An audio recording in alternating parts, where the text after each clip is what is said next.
L-Aġenzija Internazzjonali Fitch Ratings ikkonfermat għal darba oħra rating ta' pajjiżna bħala A+ b'outlook stabbli.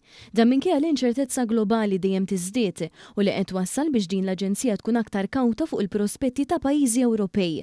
Fil-fatt f'Ottubru li għadha l-esperti ta' Fitch naqsu l-outlook ta' rating ta' Franza minn stabbli għal negattiv, l-aktar minħabba l-qagħda mwera tal-finanzi pubbliċi imma wkoll frott l-instabbiltà politika fil-pajjiż.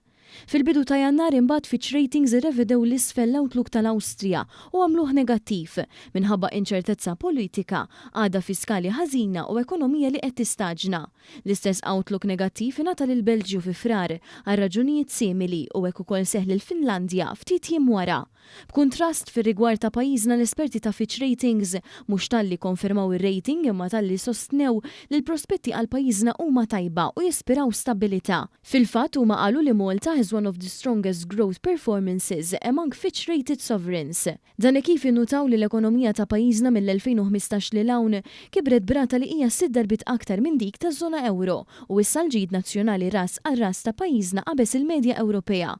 Imma anke meta wieħed iħares lil hinn mill-Ewropa, pajjiżna kiber brata kważi darbtejn il-medja tal-pajjiżi bl-aqwa rating moti minn Fitch. Anke fejn tidħol ir-rata ta' qatt dik ta' pajjiżna hija kważi nofs dik tal-bqija tal-pajjiżi bl-istess rating tagħna. Meta jħarsu l-qudiem l-esperti internazzjonali jaraw prospetti tajbin ħafna. Dan kif jinnutaw li l-kapaċità produttiva ta' pajjiżna mistennija tkun madwar 5%.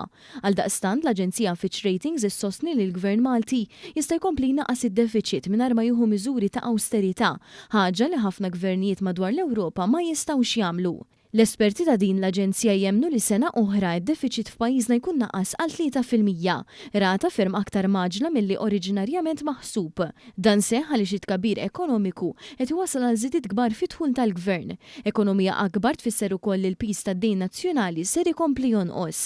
Fir-rapport tagħhom l-esperti barranin jinnutaw kif l-ICT, it-turiżmu u s-servizzi finanzjarji qed jipprovdu momentum lill-ekonomija ta' pajjiżna. Dan fil-waqt li jinnutaw li l-esportazzjoni tant qed tikber li pajjiżna għandu wieħed mill-akbar surpluses fid-dinja fejn jidħol kummerċ internazzjonali.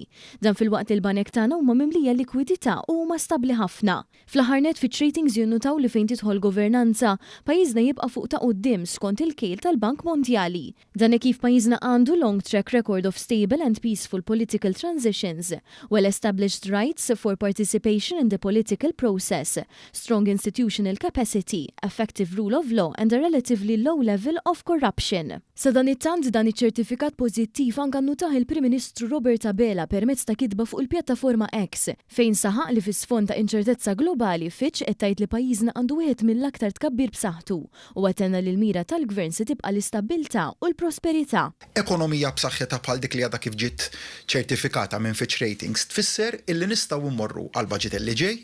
F'Ottubru li ġej nerġgħu nżidu l-pensjonijiet, nerġgħu nsaħħu Children's Allowance, nerġgħu nsaħħu il-benefiċċji soċjali, inżommu it-taxxi baxxi dak huma li tista' tagħmel b'ekonomija li hija b'saħħitha. Jiġifieri ekonomija li hija waħda reżiljenti u li qed trendi tfisser differenza pożittiva fil-kwalità tal-ħajja ta' kull persuna li tgħix f'dawn il-gżejjer. Dik hija.